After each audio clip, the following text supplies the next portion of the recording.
Hello, dear students. Electrical engineering portion. Just a minute, please.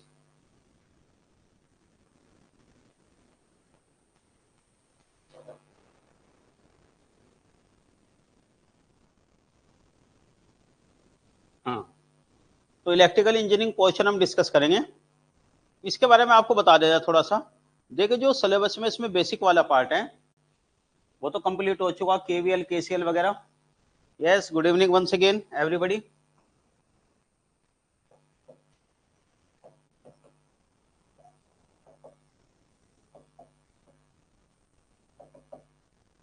इसमें कुछ portion जो है हार्डकोर इलेक्ट्रिकल का वो जरा हमें डिस्कस करना है, ठीक है। इसमें देखिए एक्चुअली दो तीन चीजें जो हमें डिस्कस करनी है। एक तो ये magnetic effects of current,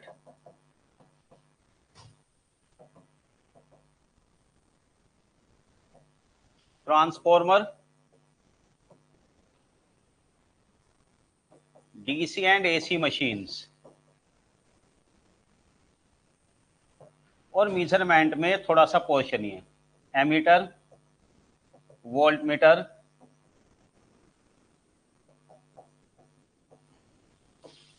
this much portion we are left.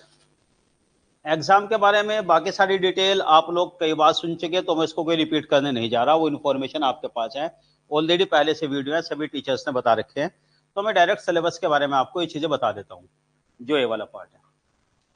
तो भाई देखो, एक्चुअली ये चीजें अभी हमें कवर करनी है, बाकी चीजें कवर हो चुकी ऑलरेडी। हाँ, अब जैसे कि आप लोग जानते हैं ये पोर्शन है बेसिक इंजीनियरिंग में। ये जो पार्ट है ये है बेसिक इंजीनियरिंग का, बेसिक इलेक्ट्रिकल में, बेसिक इंजीनियरिंग में आता है। इसका मीनिंग यही है कि सभी ब्रांचेस में ये कॉमन भी है। ऐसा नहीं है कि इसमें इलेक्ट्रिकल या इलेक्ट्रॉनिक्स वाले पढ़ रहे, सिविल वाले, कंप्यूटर वाले, सभी लोग पढ़ते हैं इसको, ठीक है ना। जो भी ब्रांचेस इसमें एलिजिबल हैं सभी को पढ़ना है।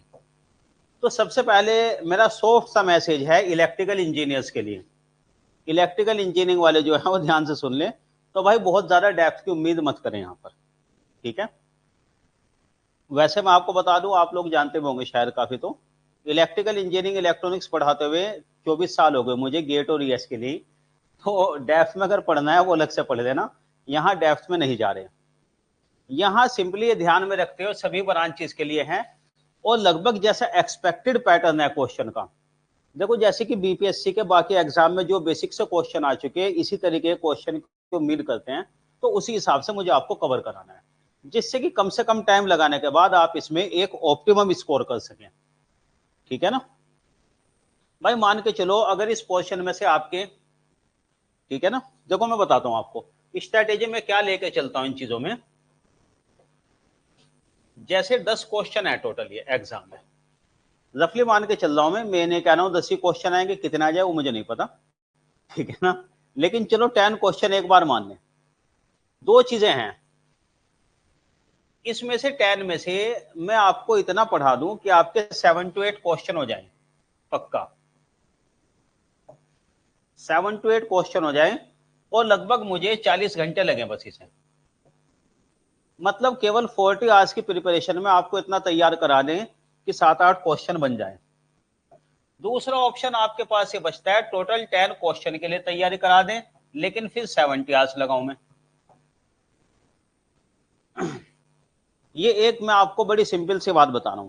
अगर आप चाहते हैं 10 आउट ऑफ 10 क्वेश्चन प्रिसाइजली पूरी तरह, तो भाई 70 घंटे भी कम पड़ सकते हैं शायद, और 40 घंटे लगा के इतना श्योर है 7-8 क्वेश्चन हो जाएंगे। वो मैं मान के चल रहा हूं अगर पेपर में कुछ क्वेश्चन एक दो आउट ऑफ द वे भी आता है। देखो एक्चुअली एग्जाम ऐसे हैं, जरूरी नहीं बिल्कुल जो सिलेबस में मेंशन है ये जितने डेप्थ हम एक्सेप्ट कर रहे हैं उससे ज्यादा डेप्थ का क्वेश्चन आ जाए। कई बार हो जाता है, इलेक्ट्रिकल वाले तो शायद वो क्वेश्चन कर दें क्योंकि वो लोग पढ़ते भी हैं बाकी चीजें, लेकिन बाकी ब्रांचेस से मैं उम्मीद नहीं करता बहुत ज्यादा डेप्थ में पढ़े।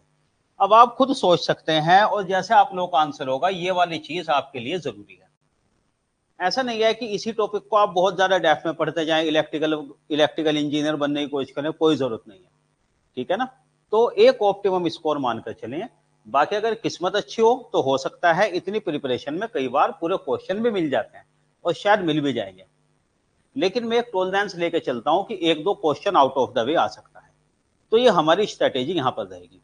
दूसरी बात, इसमें जैसे कि आपने देखा भी होगा, न्यूमेरिकल ना के बराबर होते हैं। न्यूमेरिकल, अगर न्यूमेरिकल होगा भी बहुत सिंपल सा क्वेश्चन, सिंपल अंकगणित जिसे कहते हैं, तो हमारा ध्यान रहेगा कंसेप्चुअल टाइप के क्वेश्चन में।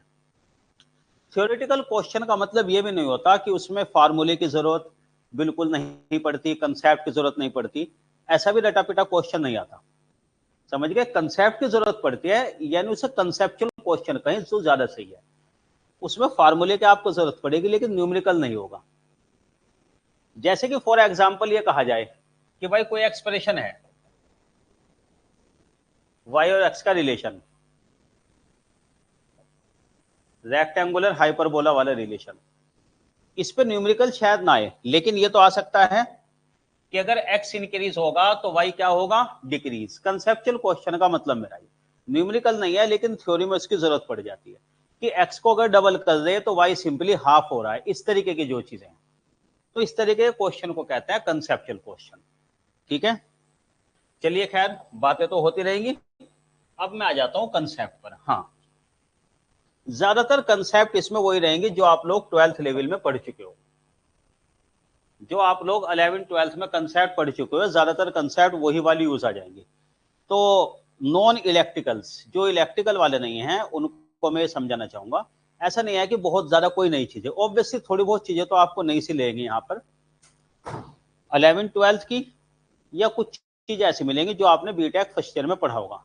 हाँ, वो मैं जानता हूं कि 11th-12th की कंसेप्ट भी थोड़ी बहुत याद रहती है, और बीटेक फर्स्ट ईयर का शायद आपको कुछ याद ना हो।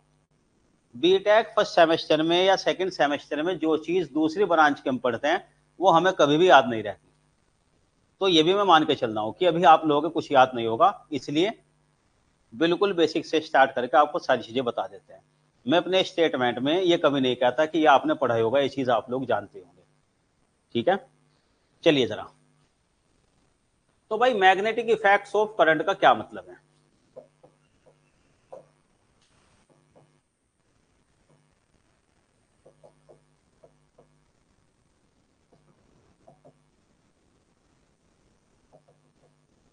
फर्स्ट डिस्कवर्ड बाई,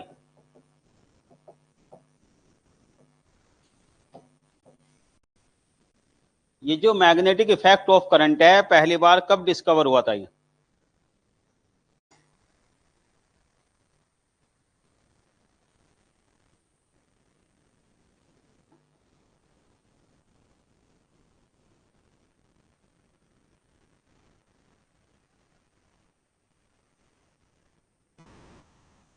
ये डिस्कवर हुआ था 1820 में।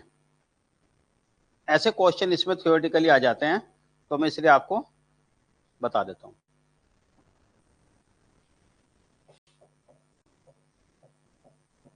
और स्टेट, ये साइंटिस्ट का नाम है, ये याद रख लेना। कई बार इस तरीके के थ्योरेटिकल क्वेश्चन आ जाते हैं कि कौन से साइंटिस्ट ने ऑब्जर्व किया था। ये वाला नाम ऐसा है कि जनरली इलेक्ट्रिकल वाले भी शायद ना जानते हो, क्योंकि ये कहीं आगे यूज नहीं आता। मैक्सवेल, फेराडेज वो जानते हैं, लेकिन पहली बार डिस्कवर हुआ था ओलस्टेड में।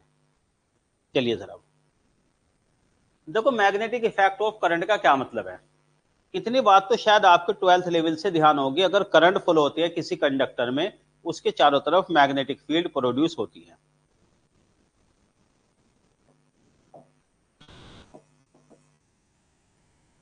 Every current carrying conductor, current के बारे में आप थोड़ा बहुत तो पढ़ ही चुके होंगे केवीएल केसीएल में।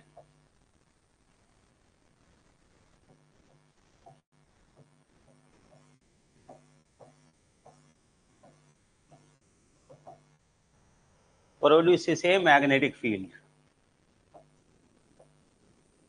सराउंडिंग, ये अपने चारों तरफ मैग्नेटिक फील्ड तो प्रोड्यूस करता ही है। ठीक है, अब जानते हैं इसके बारे में थोड़ा। इस सिलेबस के बारे में अच्छी बात देखो ये है, मैंने जो ये क्वेश्चन लिखा आपका सिलेबस का, मैग्नेटिक इफेक्ट ऑफ करंट, इसकी एप्लीकेशन तीनों में आएगी। मतलब अगर ये सिलेबस का पार्ट ना होता तो भी मुझे आपको पढ़ाना पड़ता थोड़ा बहुत, क्योंकि तीनों में इसकी एप्लीकेशन है। ठीक है ना।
हाँ ठीक है भाई, कुछ टेक्निकल इशू था। I think now it is okay, recording कर लेंगे। चलो भाई साहब, हाँ तो वहीं से आ जाता है। मैं आपको ये बता रहा था इसके एप्लीकेशन इन तीनों चीजों में भी आएगी, तो जरा इसके कंसेप्ट अब समझ लें। सबसे पहले इसमें समझते हैं मैग्नेट के बारे में। देखो ये जो बार मैग्नेट है ये क्या होती है, आपने जैसे मैग्नेट ऑब्जर्व भी किया होगा। ये है magnet, north pole and south pole, दो पोल होता है इसमें, नॉर्थ एंड साउथ, एनएस। ध्यान आया, नॉर्थ एंड साउथ पोल होते हैं मैग्नेट के, ठीक है। अब इसमें देखो मैग्नेटिक फील्ड लाइन और मैग्नेटिक फ्लक्स लाइन के बारे में।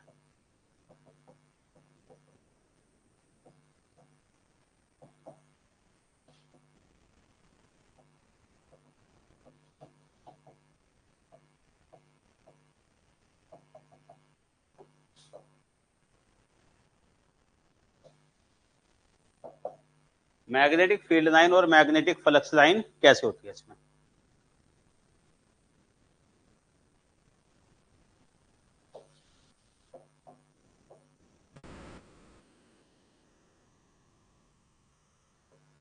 ये मैग्नेट है, इसमें जनरली आप लोग इतना शायद जानते हो कि magnetic field line from N to S, ये आपने सुना होगा, फील्ड लाइन होती है एन से एस की तरफ। ये बात गलत तो नहीं है, लेकिन ये बात अधूरी है, जरा पूरी बात जान लीजिए क्या होती है। No doubt magnetic flux line जो हम डिफाइन करते हैं, फ्लक्स लाइन का मतलब ये हो गया जहां जहां हम मैग्नेटिक फील्ड ऑब्जर्व करते हैं। देखो आपने इतना तो प्रैक्टिकली ऑब्जर्व किया होगा, बचपन में सभी लोग खेलते हैं छोटे से मैग्नेट से, उसके आसपास मैग्नेटिक फील्ड बन जाती है, मैग्नेट को अट्रैक्ट करता है ना, आयरन को अट्रैक्ट करता है दूसरे मैग्नेट को। तो कैसे लाइन है उसमें, देखो ये एन से एस की तरफ ऐसे,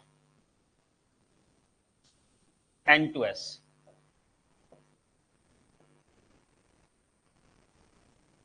एन टू एस, बहुत सारी लाइनें होंगी, कुछ लाइंस में रिप्रेजेंट करना हूं एन से एस।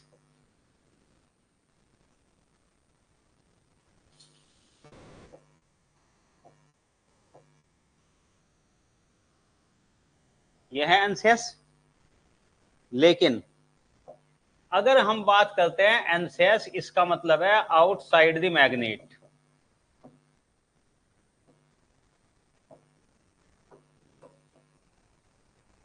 ये बात है जब हम कहते हैं outside the magnet, obviously it is N to S. लेकिन अगर लाइन को कंप्लीट करें, देखो भाई ये लाइन में कंप्लीट कर दूं, ये लाइन में कंप्लीट कर दूं अगर, तो अंदर की तरफ कैसे होगी लाइन, जब ये लाइन बाहर एन से एस है तो अंदर कैसे होगी, एस टू एन।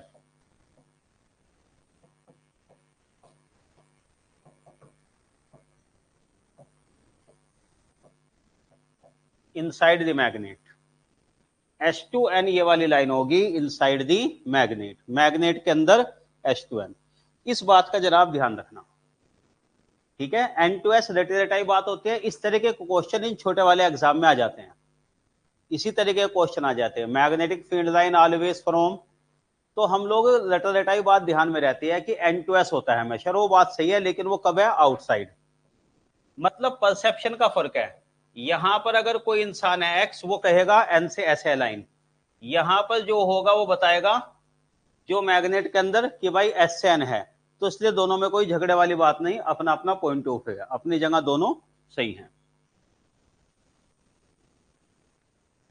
अब चले आगे,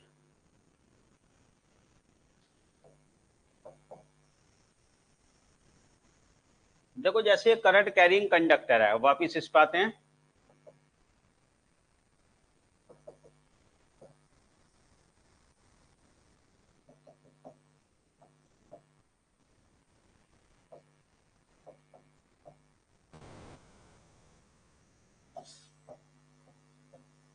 ये करंट फ्लो हो रही है इसमें आई, करंट कितनी आई। करंट वगैरह के बेसिक आप लोग पढ़ ही चुके हैं। ये एक तार है जिसमें करंट आई फ्लो हो रही। मैग्नेटिक इफेक्ट का मतलब ये होता है इसमें कि इसके चारों तरफ सराउंडिंग में, इसके चारों तरफ ये लाइंस बनेगी, मैग्नेट बनेगा। ये रही फ्लक्स लाइन या मैग्नेटिक फील्ड लाइन या सिंपली फ्लक्स लाइन बोलते हैं। इसके चारों तरफ ये लाइनें होंगी, डायरेक्शन भी इसकी बताएंगे आपको। करंट कैरिंग कंडक्टर, इसके चारों तरफ ये लाइनें, मैग्नेटिक इफेक्ट। प्रैक्टिकली ये मैग्नेटिक फील्ड काफी वीक होती है नॉर्मल एक वायर में। भाई अगर इस एक्सपेरिमेंट को घर पे आप करें, छोटी मोटी करंट फ्लो हो रही, इवन के जो हमारे घर में तार होते हैं ना बल्ब और ट्यूब के, इसके चारों तरफ भी मैग्नेटिक फील्ड होती है। वो अलग बात है, इतनी वीक होती है कि हमें डिटेक्ट नहीं होती। अब अगर आप एक लोहे की कील ले जाकर देखें तार के पास और कहें वहां तो मैग्नेट था ही नहीं, भाई मैग्नेट था, बहुत वीक था। हाँ, अगर करंट की वैल्यू बहुत हाई हो, लैब वगैरह में टेस्टिंग में जब बहुत हाई करंट लगता है, जब हमें ऑब्जर्व भी होती है ये वाली फील्ड। अब इसके डायरेक्शन के बारे में बात की जाएगी। देखो कैसे, करंट की डायरेक्शन के बारे में बताओ। देखो जैसे करंट की डायरेक्शन है ये आई, अगर आप इसको यहां से ऑब्जर्व करो और यहां से ऑब्जर्व करो, जो जनरली इसमें इंडिकेटर यूज करते हैं वो क्या होते हैं। I know very well, electrical engineers ये चीज जानते हैं, फिर भी जरा बताइए भाई। देखो अगर करंट को हम इधर से देखेंगे, ये वाला तार है, इसमें करंट आ रही, मैं यहां से देख रहा हूं, मुझे तरफ आती हुई दिखाई देगी करंट, इसे कहते हैं डॉट। डॉट का मतलब करंट आती हुई दिखाई दे रही। देखो जैसे ये पेन से बताऊं आपको, ये रहा करंट की डायरेक्शन इधर फ्लो हो रही निब की तरफ। ये अगर मैं यहां से देखूंगा, मुझे नोक दिखाई देगी इसका निब, यानी डॉट की तरह। और अगर इधर से देखेंगे, करंट जाती हुई दिखाई दे रही, यानी यहां से। ये रिप्रेजेंट करते हैं क्रॉस करंट, ये करंट। बताइए जरा करंट के बारे में नोटेशन क्लियर है ना, डॉट और क्रॉस का क्या मतलब होता है, ये चीजें यूज करेंगे आगे, इसलिए बता रहा हूं आपको। आई थिंक समझे भाई। आप ऐसे समझ लो जैसे कि एरो होता है कोई, एरो कैसा दिखाई देता है, ये होता है एरो।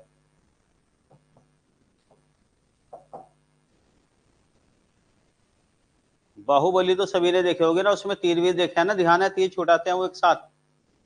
तो यहां से कैसे दिखाई देता है एरो, दूर जाता हुआ क्रॉस, इधर से कोई देखेगा तो डॉट। वही करंट के बारे में है। यस, डॉट मतलब आ रहा है, देखो एरो के हिसाब से देख लो। अगर आप एरो को आते हुए देखोगे, डॉट दिखाई देगा, और जो एरो को जाते हुए दिखाई देंगे, जाते हुए देखोगे तो क्रॉस दिखाई देगा। ये मतलब है सिंपली डॉट और क्रॉस का, है ना।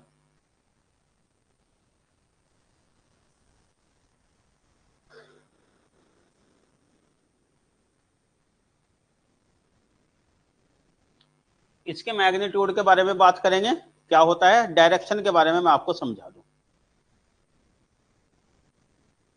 भाई ये फास्ट मतलब क्या कहना चाह रहे हो आप। मैं फास्ट चल रहा हूं या आप मुझसे कह रहे हो मैं स्लो हूं, तेजी से पढ़ाएं आपको।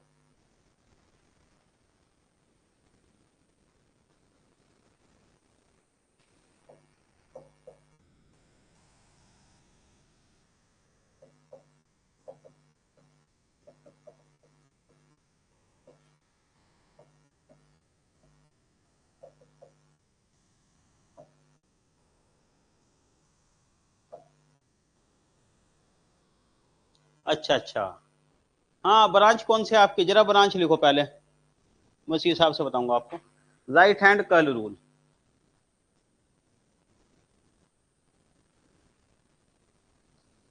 फ्लक्स के साइन से, हाँ बिल्कुल बेसिक है। अच्छा ठीक, फ्लक्स के साइन से क्या होगा, फ्लक्स के साइन को देखो पॉजिटिव या नेगेटिव पूछना चाह रहे हो, आपका नोटेशन पूछना चाह रहे हो।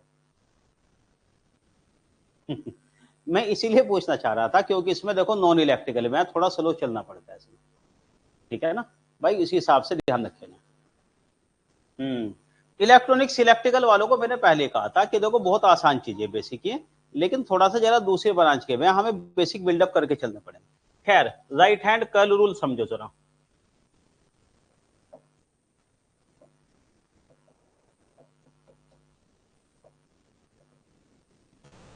फ्लक्स के साइन के बारे में अब देखो,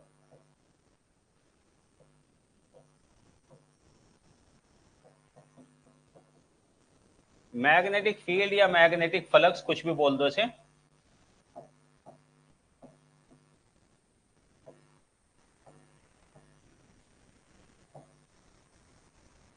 produced by current. Magnetic field का मतलब रिप्रेजेंट करेंगे बी से, डिफाइन भी कर देंगे, करंट रिप्रेजेंट करेंगे आई से। देखो भाई, राइट हैंड कर्ल रूल क्या है, जरा इस रूल को समझ लो। Right hand curl, right hand thumb,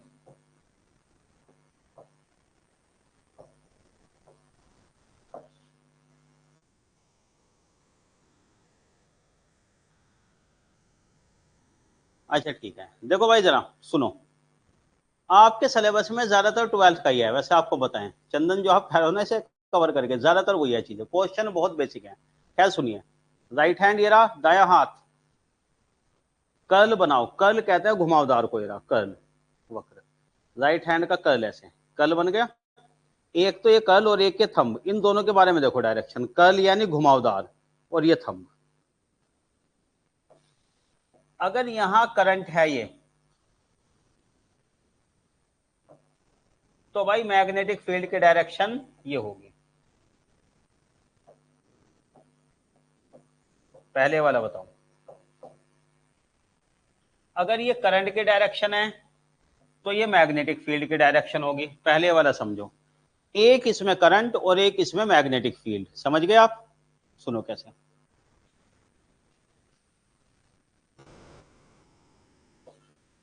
apply करके बताएं जरा इसमें। ये कंडक्टर,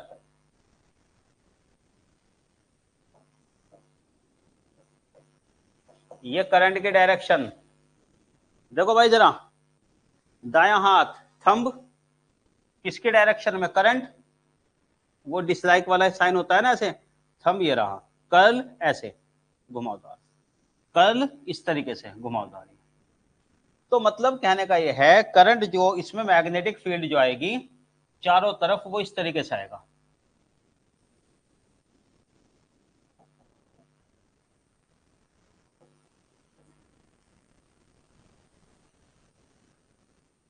समझ रहे, वायर है मेरे पास, बता देता हूं। यहां सुनो भाई जरा, देखो ये करंट कैसे लिखी मैंने, डाउनवर्ड, देखो करंट डाउनवर्ड, इसमें जो मैग्नेटिक फील्ड की डायरेक्शन आएगी वो ऐसे आएगी, इसके चारों तरफ ऐसे निकल कर, ये है ना, ये वाला, ये फ्लक्स की डायरेक्शन होगी चारों तरफ। मैग्नेटिक फील्ड, मैग्नेटिक फील्ड की बात कर रहे हैं, देखो ये निकल कर आएगा, तो फ्लक्स की डायरेक्शन इसके चारों तरफ इस तरह होगा, ये रहा।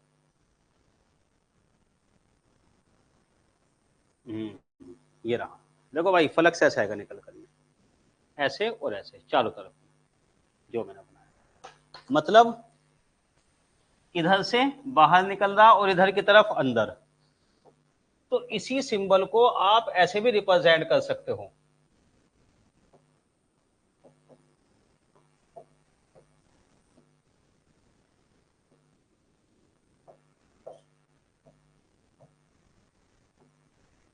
ये मैग्नेटिक फील्ड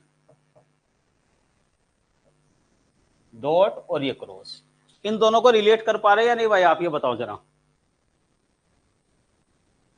डाउनवर्ड इधर से बाहर की तरफ, इधर से अंदर की तरफ, ये हो गया, ये है ना थंब, ये ऐसे, इधर से आउटवर्ड, इधर से इनवर्ड। दूसरे तरीके से समझो,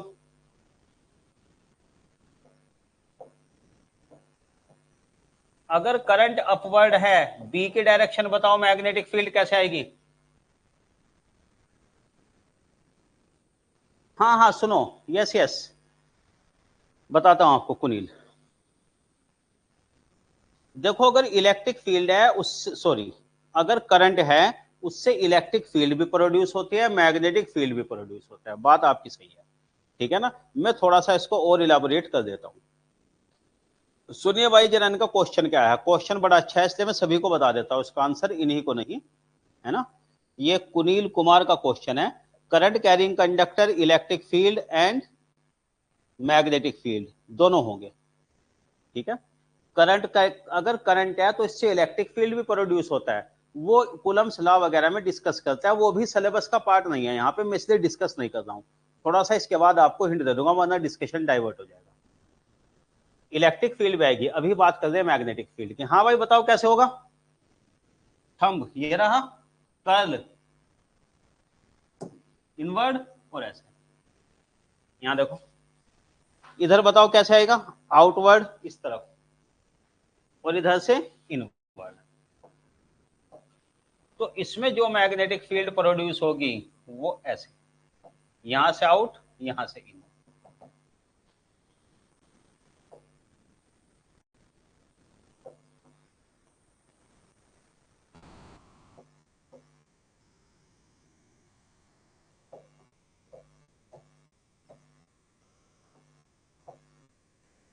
देखो ये रहा थंब इन, यहां से अपवर्ड आउट,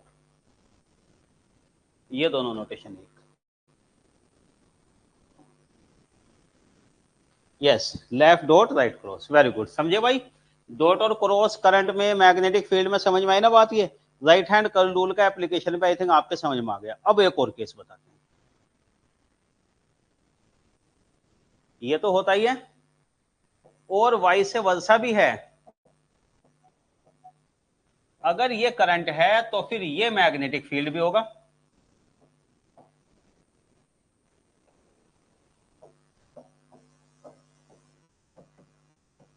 वाइस वर्सा।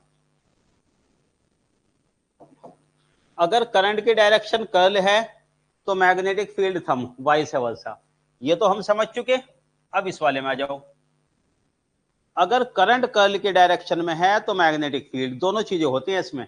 अगर करंट घुमावदार है ये मैग्नेटिक फील्ड आ जाएगी, बना देता हूं अभी।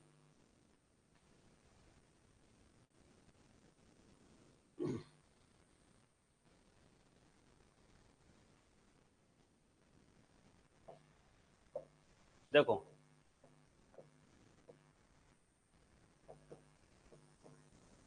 करंट लूप, अगर करंट का एक लूप है, जैसे रहा लूप, इसमें करंट फ्लो हो रही है,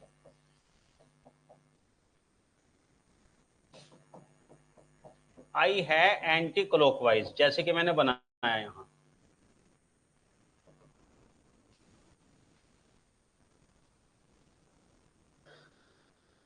करंट और मैग्नेटिक साइन अपोजिट है, क्या कहना चाह रहे हो आप Mukesh? I don't get your question.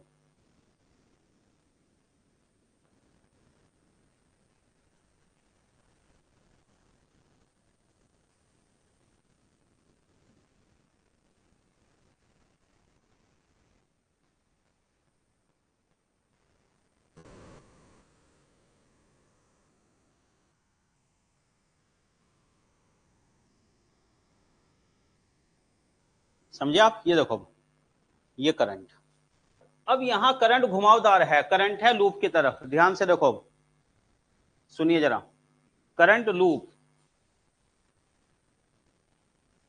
Current कैसे, कर्ल घुमावदार, बी आउटवर्ड, बी की डायरेक्शन इनवर्ड। यहां पर बी की जो डायरेक्शन होगी वो डॉट के जैसे होगी, बाहर की तरफ।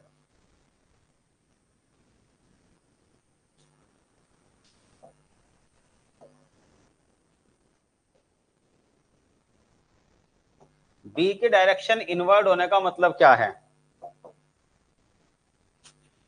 यही बेसिक वाले क्वेश्चन है, इसी तरीके का आ जाता है बड़े आसान से। ये करंट दे रही डॉट होगा या क्रॉस होगा इसी तरह। सुनो भाई जरा, इसका मतलब यह है यहां मैग्नेटिक फील्ड बाहर की तरफ, यानी कि इस तरह, यहां लाइन निकली बाहर की तरफ और इधर गई अंदर की तरफ, वापस आ गए अंदर की तरफ। यहां लाइन निकली बाहर की तरफ और इधर गई अंदर की तरफ, यह है मतलब, लाइन बाहर और ऐसे।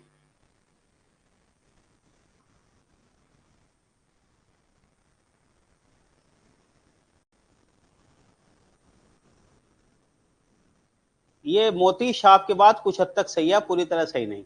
मैग्नेटिक फील्ड हमेशा क्लोज होती है, स्ट्रेट नहीं होती मैग्नेटिक फील्ड। करता हूं अपनी बात पूरी अभी मैं, रुको जरा। यहां भी मैग्नेटिक फील्ड क्लोज है। करंट अगर ओपन वायर की तरह हो, करंट अगर क्लोज हो, तो मैग्नेटिक फील्ड हमेशा क्लोज होगी, जैसे यहां पर है। समझा देता हूं आपको एक और तरीके से। देखो मैंने कैसे बताया आपको, ये राइट हैंड कर्ल और ये थंब, दूसरे तरीके से समझो।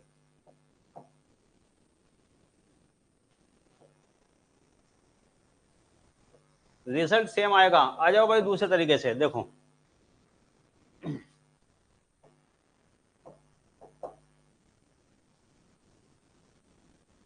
लाइक कोयल, कोयल पे आऊंगा मैं इसके बाद। कोयल पे आने से पहले ये चीज बतानी पड़ गई, क्योंकि सब कुछ ट्रांसफॉर्मर मोटर सब में कोयल का ही यूज है, बस उसी का बेस बना रहा हूं मैं। यहां पे देखो भाई जरा, कैसे कंसिडर किया हमने, इसे कर्ल और इसे थंब, दूसरे तरीके से देखो जरा।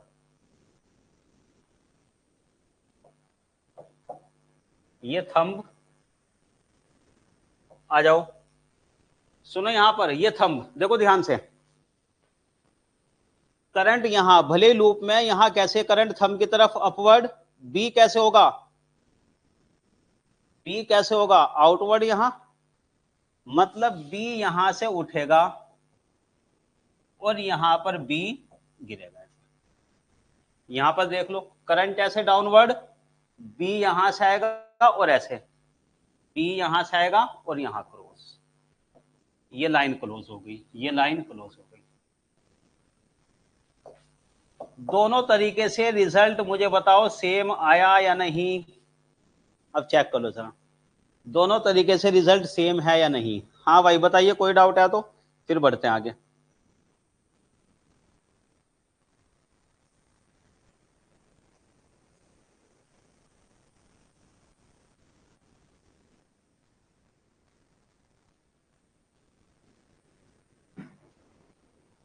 ठीक है चलो चलते हैं, है ना।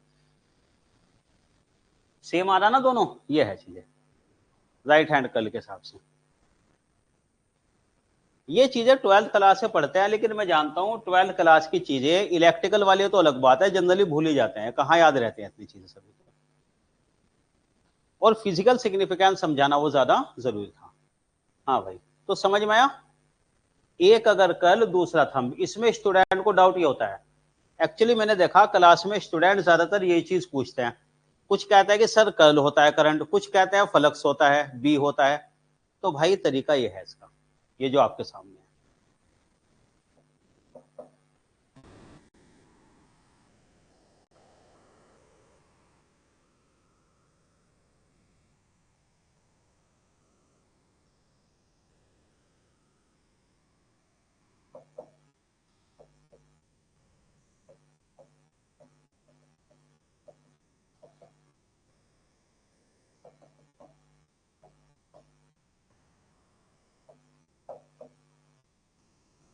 मुझे थोड़ा सा इंफॉर्मेशन चाहिए वेक्टर्स की क्रॉस प्रोडक्ट, बिल्कुल बेसिक वाला मैथ है, आई एम श्योर कि आप सब लोग जानते होंगे। फिर भी मैं थोड़ा सा इसमें जरा बता देता हूं। देखो एक वेक्टर तो ये है ए, एक वेक्टर ये है बी, इन दोनों के बीच का एंगल है थीटा। इसके बारे में मैं डिस्कस नहीं करने जा रहा हूं, यहां पे मुझे इसकी जरूरत अभी नहीं है, आगे पढ़ेगी तो डिस्कस कर देंगे। डॉट प्रोडक्ट तो आसान होता है, ए बी कोस थीटा, इनका modulus product of modulus cosine angle between them. Cross product का बताओ जरा। ए और बी की क्रॉस प्रोडक्ट क्या होती है? A B sine angle and eta. यहां न्यूमेरिकल के बजाय फिजिकल सिग्निफिकेंस डिस्कस करना है। ये ईटा क्या लिखा मैंने, इस पे जरा कुछ लाइट डालिए। मतलब इसका जवाब बताइए। लाइट डालने का मतलब ये नहीं कि मोबाइल से लाइट डाल दो आप इसमें। मैट्रिक्स नहीं, डिटर्मिनेंट बनाकर आता है।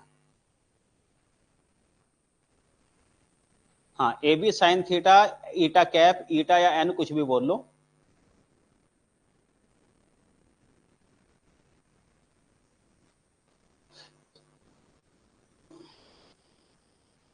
Yes, good. अब समझाता हूं मैं। देखो ये तो मैग्नीट्यूड है, ईटा है unit vector.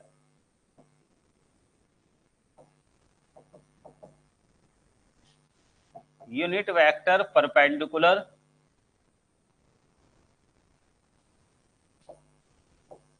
To both A and B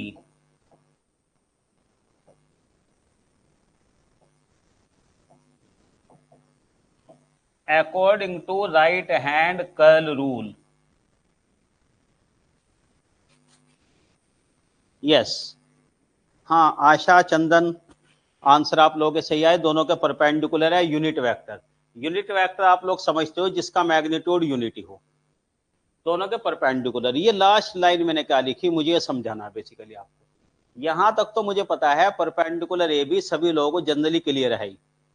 थोड़ा बहुत कंफ्यूजन कुछ लोगों को इस वाली लाइन में हो जाता है, लास्ट वाली लाइन में। मैं नहीं कह रहा हूं भाई सभी को, ठीक है ना, लेकिन जनरली कंफ्यूजन हो जाता है। ठीक है, तो समझाता हूं इसका क्या मतलब है। ये जो स्टेटमेंट मैंने लिखा है क्या मतलब है। यहां देखो भाई जरा, ये रहे दो वेक्टर ए और बी, ये रहे। अब मैंने कहा इनके परपेंडिकुलर, एक और पेन मुझे चाहिए होगा, मिल गया। इनके परपेंडिकुलर ये वाला वेक्टर भी हो सकता है बाहर की तरफ, ये वाला देखो, ये दो वेक्टर हैं, इन दोनों के परपेंडिकुलर ये वाला भी हो सकता है, ये भी। कौन से वाला हो? परपेंडिकुलर में या तो इधर की तरफ वेक्टर आए या इधर की तरफ, दो हो सकता है ना। कौन सा होगा समझो जरा।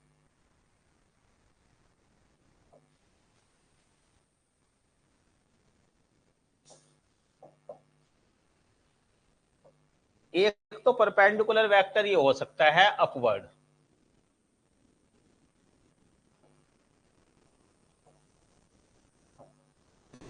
अपवर्ड का मतलब बाहर की तरफ ऐसे। ए बी में कर्ल लेने पर shows thumb. Very good Kishan, बहुत सही, बिल्कुल सही, एब्सोल्यूट राइट। एक ये हो सकता है, जरा एक मिनट रुकिए, डाउनवर्ड। अभी बात करता हूं, एक मिनट रुकिए। या तो आउटवर्ड या इनवर्ड। ये हैंड रेज है जरा। हाँ कृष्णा कुमार, बताइए आप क्या कहना चाह रहे हैं। You are connected.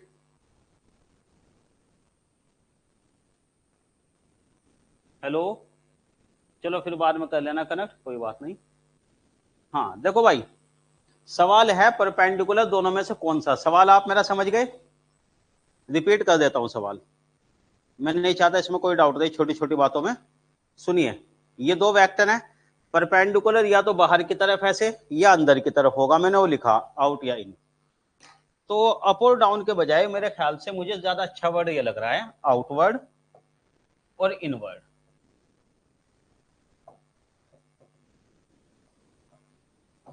ये कौन से वाला, अब समझिए। राइट हैंड कर्ल रूल बताएगा कौन से वाला, आउटवर्ड या इनवर्ड, ये बताएगा। इसका मतलब ये है राइट हैंड कर्ल रूल का, right hand curl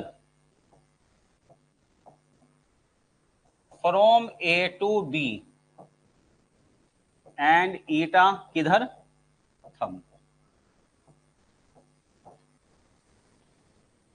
outward, very good. ये देखो, राइट हैंड कर्ल बनाओ ए से बी, ईटा थंब की डायरेक्शन में।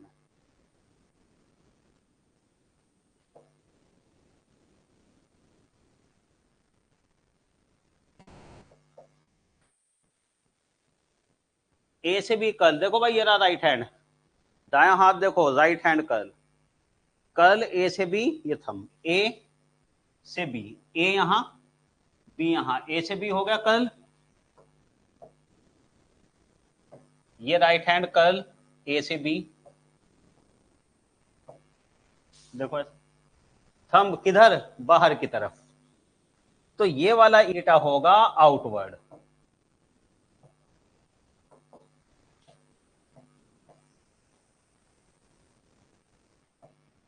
ये वाला ईटा है आउटवर्ड। दूसरी बात भी बता देता हूं,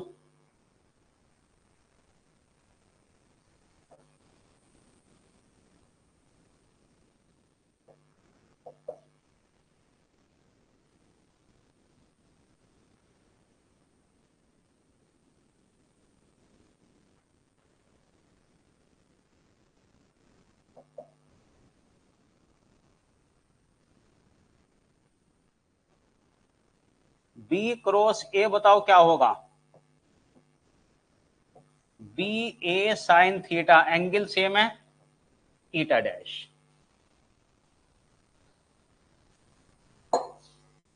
यस, बी ए में इनवर्ड होगा, मैंने लिख दिया इसीलिए मैं वही समझा रहा था आपको, क्योंकि मुझे इसकी जरूरत पड़ेगी यहां पर एक्चुअली।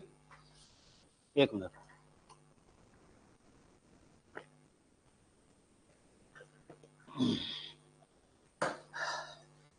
आ जाओ भाई।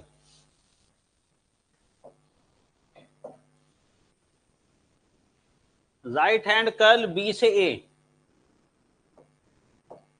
राइट हैंड कर्ल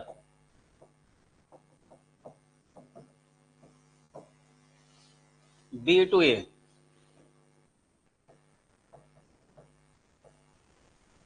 बी से A right hand curl, thumb inward, यहां पर जो ईटा डैश है वो आएगा इनवर्ड।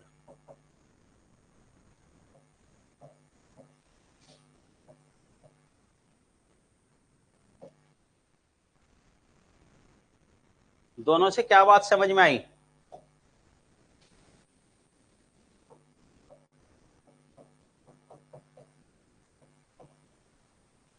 एक आउटवर्ड एक इनवर्ड, ये वाला कंक्लूजन जो आप बहुत अच्छे से जानते हो, minus B cross B, minus sine इसलिए आता है डायरेक्शन के हिसाब से, समझ गए।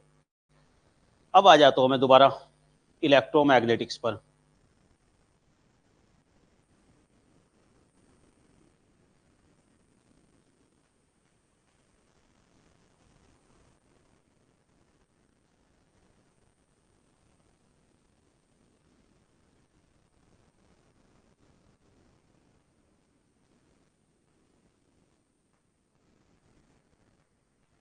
डॉट वाले में कोई दिक्कत नहीं, डॉट तो मैग्नीट्यूड है, ए डॉट भी बी डॉट ए सेम होता है, उसमें कोई इश्यू नहीं है, मैंने इससे लिखा ही नहीं, ये सेम, ये तो क्योंकि स्केलर होता है ना, ये तो इक्वल होता है, इसमें कोई झंझट ही नहीं है, स्केलर, ये वेक्टर होता है क्रॉस प्रोडक्ट ये वाला। अब ये देखो मैंने इसका बारे में बताया क्यों है आपको, एप्लीकेशन क्या है, आ जाओ इसका स्टेटमेंट समझ लो। बायो सेवर्ट लॉ,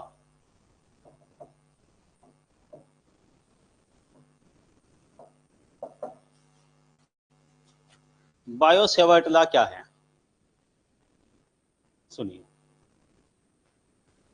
देखो मैथमेटिक्स की क्रॉस प्रोडक्ट और यहां जो हमारी कंसेप्ट है जो मैंने डिस्कस करा था, right hand curl rule, current और फ्लक्स कैसे रिलेट होता है।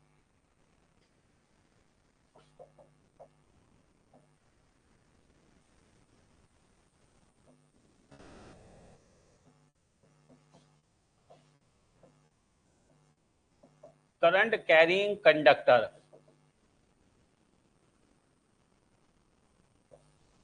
ये करंट कैरिंग कंडक्टर है किसी भी लेंथ का,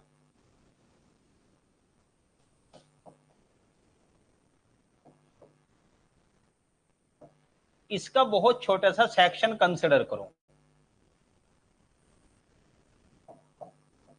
dl,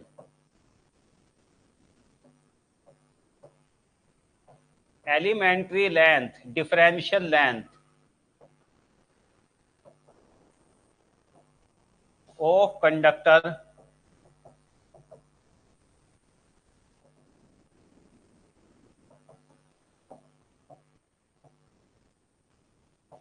करंट। इसमें dl क्या कंसिडर किया, जरूरी नहीं है कि कंडक्टर स्ट्रेट हो। देखो तार अगर सीधा है तो काफी कुछ कैलकुलेशन आसान हो जाती है। भाई वायर देखो जैसे ये रहा, टूड़ा मुड़ा है कैसा भी है, इस तरह का वायर, इसका एक स्मॉल सेक्शन लो, छोटा सा सेक्शन dl, जिस डायरेक्शन में करंट है उधर की तरफ।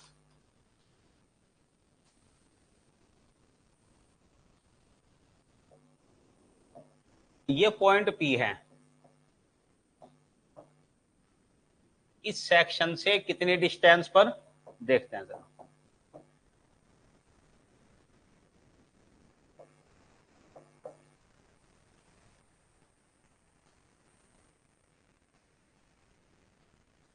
ये वाला पॉइंट है A,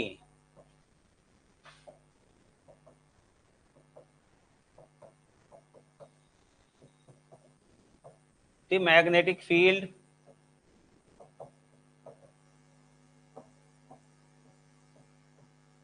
produced at point P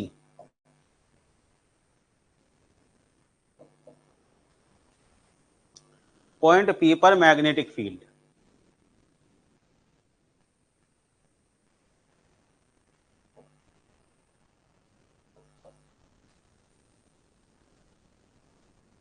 हाँ, got it, have you got it I think. ये पॉइंट P समझ गए भाई। पॉइंट A वो है जिस जगह मैंने स्मॉल सेक्शन कंसिडर किया, elementary length, current I dl इस डायरेक्शन में करंट की तरफ। सपोज करो ये वाली डिस्टेंस है r,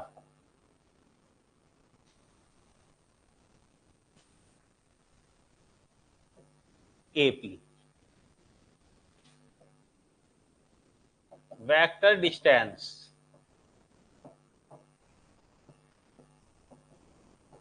AP, A से लेकर P की तरफ, A कंडक्टर का।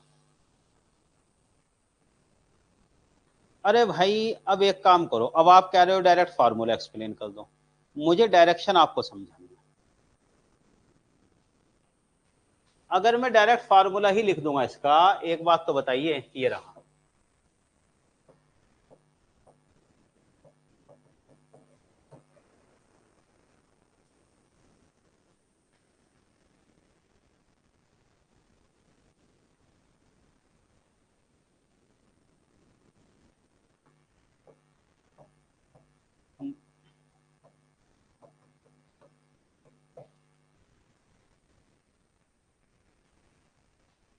ये बताओ एकदम कितने लोगों की समझ में आ जाएगा डायरेक्ट है। मुझे कुछ आपको बताने तो दो कि डीएल क्या है, आर क्या है।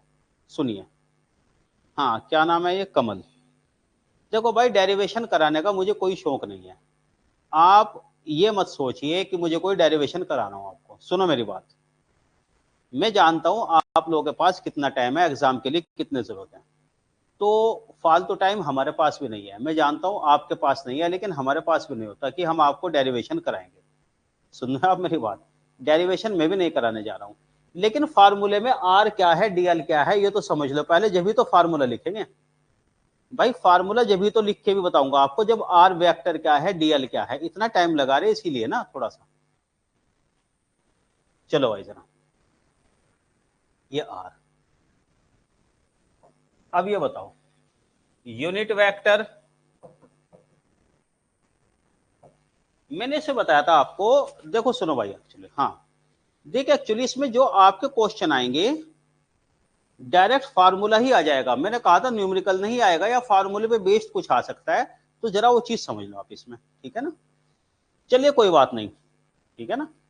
तो ऐसी कोई बात नहीं है, देखो आप लोग आपके जो भी डाउट है, सजेशन है, आप लोग दे सकते हो। मैं ये नहीं कह रहा हूं कि आप लोग कोई सजेशन मत दो। देखो बहुत टाइम क्या होता है, आपके कुछ सजेशन से हम भी सीखते हैं, ठीक है ना। मैं कभी ये नहीं कहता I am having 24 years of teaching experience, सन 2000 से बीटेक फ्रोमाइट रुड़की आज तक पढ़ाई रही एटीएस के लिए। 5 टाइम सीएसबी क्वालिफाई किया अगर आप जानते हो।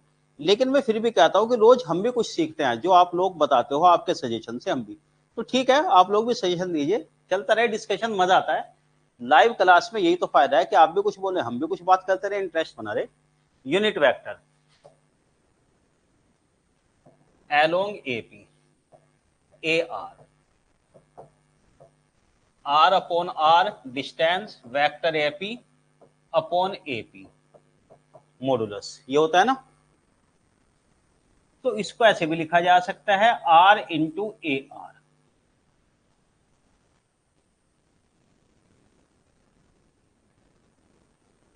ठीक है,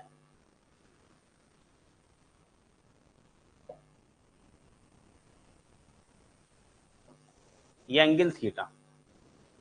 अब सुनो यहां मैग्नेटिक फील्ड कैसे आएगी, ध्यान से देखो। सबसे पहले डायरेक्शन बताओ, राइट हैंड कर्ल रूल से, राइट हैंड कर्ल रूल से बाई डायरेक्शन बताओ। ठीक है ना, देखो जैसे ये थंब करंट की डायरेक्शन, ये थंब पी पे क्या होगा, कर्ल इनवर्ड, यहां कैसे आएगा इनवर्ड।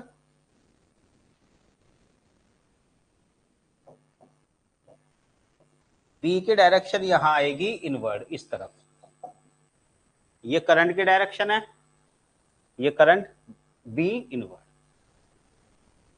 ठीक है बात, इनवर्ड, इसे लिखते हैं डीबी। अब मैं लिख देता हूं फार्मूला, बायो सेवर्ट लॉ क्या है, अब सुनो।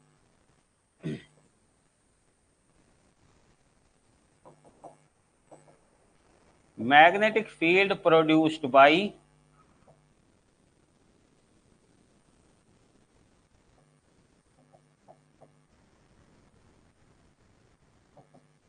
Differential current element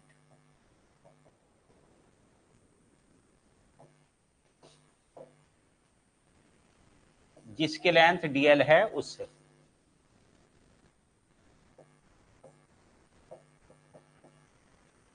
mu 0 upon 4 pi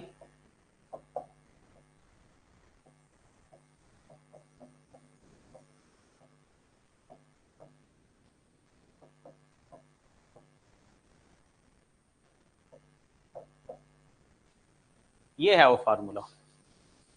I D L cross A are, cross product बताया ही मैंने इसलिए था, इसी फार्मूले के लिए भी। ये वाला थोड़ा सा कॉम्प्लिकेटेड फार्मूला, बाकी इससे आसानी आएंगे आगे। Dl cross A R upon R square, cross product.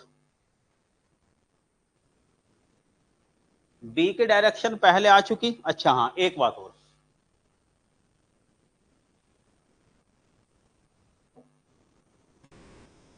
A R की जगह क्या रख दिया जाए भाई,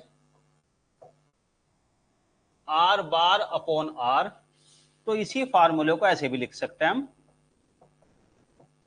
आई dl cross r upon r cube, फिर आर क्यूब आ जाएगा। बात तो दोनों एक ही है, वेक्टर आर या ए आर दोनों फॉर्म में आपको समझ आना चाहिए, किसी भी फॉर्म में आ सकता है। ठीक है, अब इसका मैग्नीट्यूड लिख के मैं समझा देता हूं, सुनिए।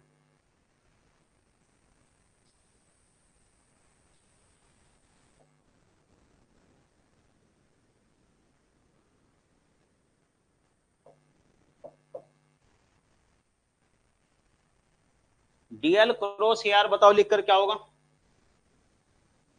डीएल जो है स्मॉल लेंथ एलिमेंट है, डीएल देखो ये रहा, मैंने लिखा था elementary length of conductor in the direction of current. जैसे कंडक्टर ये है, करंट इधर है, डीएल होता है इसी डायरेक्शन में, करंट के डायरेक्शन में स्मॉल लेंथ, ये वाला vector small length. Current scalar है तो इसको वेक्टर बना दिया जाता है। खैर मुझे आप डीएल क्रॉस ए आर बताओ। देखो डीएल किधर है, ध्यान से देखो जरा, अलग से डायग्राम बना रहा हूं इसीलिए मैं नहीं चाहता कोई भी डाउट बचा रहे। ये AR,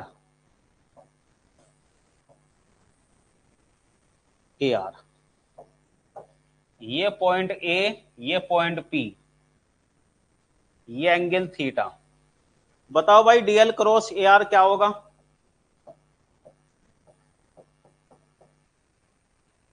magnitude of DL, magnitude of AR, angle between them theta eta. DL cross AR मैंने सही लिखा ना? बताइए भाई जरा। बायो सेवर्ट लॉ की दोनों तीनों फॉर्म समझ लो और याद भी रखना इसको।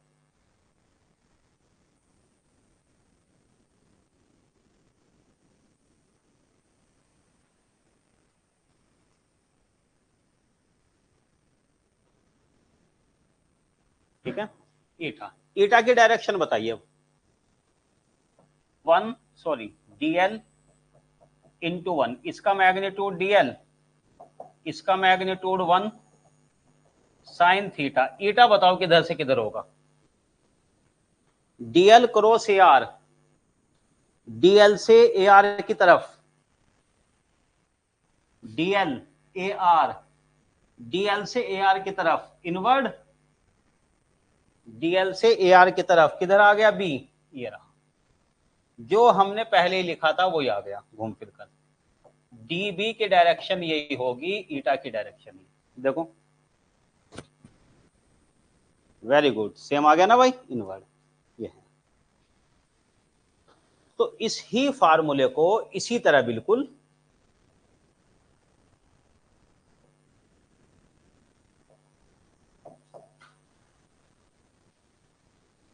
अगर आप R लिखना चाह रहे हो, R इंटू AR, तो भी सेम आ जाएगा। DL क्रॉस R लाओगे तो भी वही, modulus DL modulus R sine theta ईटा।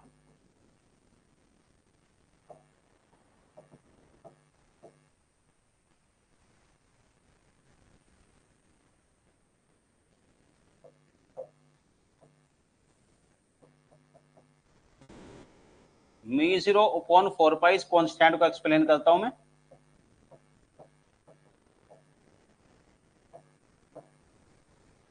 IDL sine theta upon R square.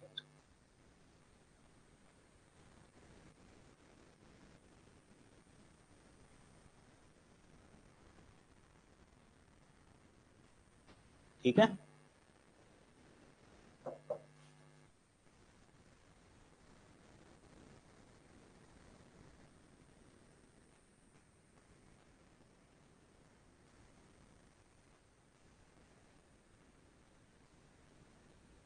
μ0 ये है कांस्टेंट, इसे कहते हैं परमेबिलिटी।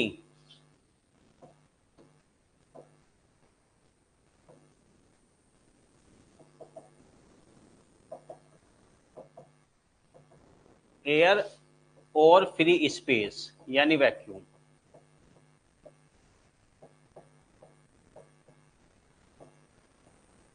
μ0 की वैल्यू आती है 4 पाई,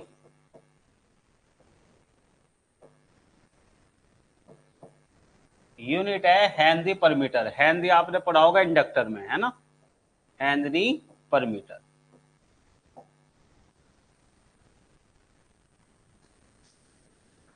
फोर पाई कैंसिल हो जाएगा इस तरीके से। स्टैंडर्ड कांस्टेंट है, वैल्यू याद रखना, शायद आपने पढ़ भी लिया इंडक्टर के टाइम में।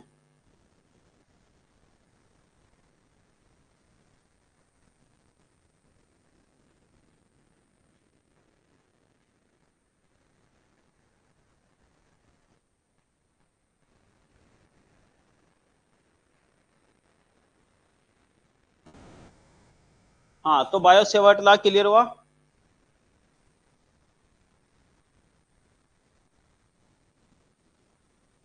ठीक है भाई, फिर आज रुक जाते हैं क्योंकि 8:30 के बाद दूसरी क्लास का टाइम हो जाता है। अभी स्लॉट 1 घंटे का ही अवेलेबल है, आगे देखेंगे इस क्लास को बढ़ाएंगे। ऑब्वियसली 2 घंटे तो कम से कम चाहिए ही।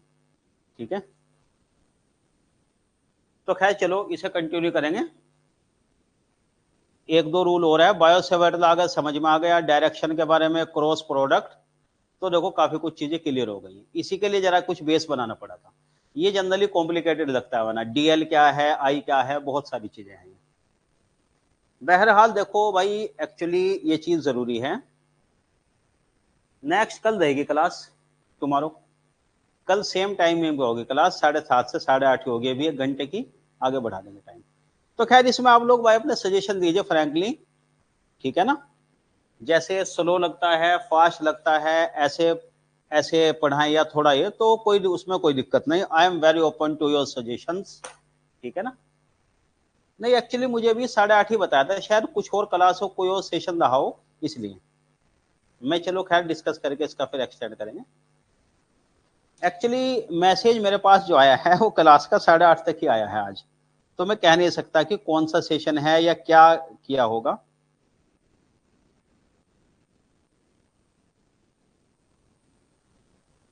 ठीक है ना। चलो भाई, मैकेनिकल का सब्जेक्ट नहीं लूंगा, मैकेनिकल का मुझे ज्यादा क्वेश्चन, मैकेनिकल तो मुझे आता कहाँ है। हाँ निवेदिता, ऐसा करो आप इसे रिवाइज कर लो, कल मैं डायरेक्शन आपको और एक्सप्लेन कर दूंगा इसमें, ठीक है। बायोसेवर्ट ला के क्वेश्चन करा दूंगा डायरेक्शन के बारे में, थियोरेटिकल क्वेश्चन इसका मैं करा दूंगा कल आपको, ठीक है। अभी रुक जाते हैं, तो चलिए खैर करेंगे इसे कंटिन्यू फिर,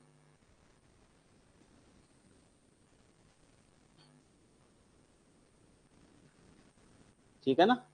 चलो खैर बता दूंगा मैं इसमें, है ना, कॉन्टैक्ट करके क्या रहेगा जो भी।